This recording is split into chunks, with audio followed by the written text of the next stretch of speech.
For today's video mga partner, magbabayad tayo ng NBI. So paano nga ba natin babayaran yung NBI natin? Gamit ang GCash. At kung hindi ka pa nakapag-subscribe sa YouTube channel ko, i-click mo lang ang subscribe button para updated ka sa next kong video. So all you have to do lang, first step, click lang natin tong bills.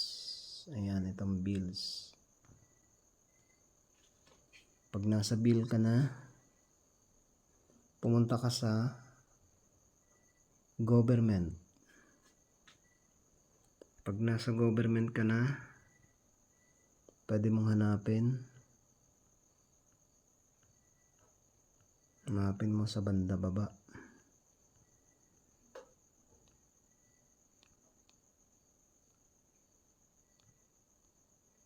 So, pwede mo nang hindi ka na hanapin, i-type mo na lang dito.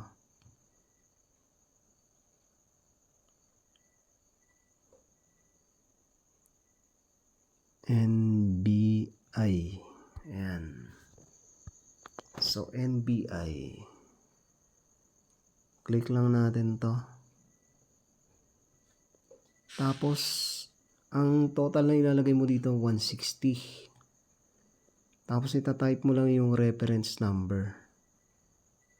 Ayan, ito yung reference number. 10 digit yun na ilalagay mo dyan. Yung reference number, no? So, mamaya, ipapakita ko sa inyo kung paano kukuha ng reference number. And, contact number mo. Yan, lagyan mo rin ng email. Once na nabayaran mo na, screenshot mo lang.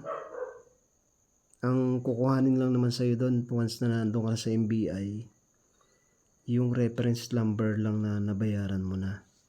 Tapos, mas maganda pa rin na i-screenshot mo para pwede mo maipakita kung sakaling hingin.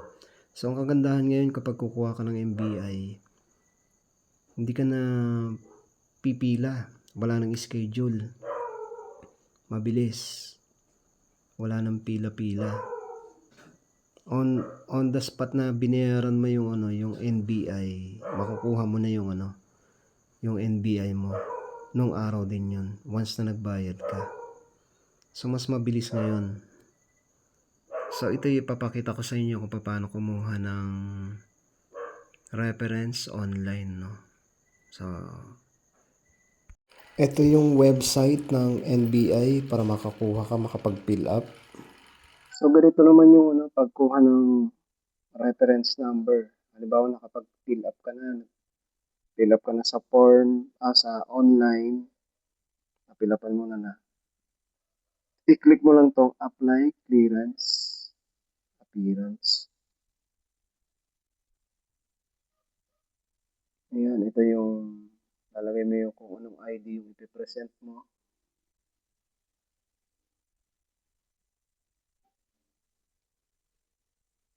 Tapos, click mo lang yung agree. Close mo lang to. Tapos, ilagay mo lang dito yung yung malapit sa location ninyo. Mamimili ka lang dyan. Bawa ka guys sa amin. Sa wala.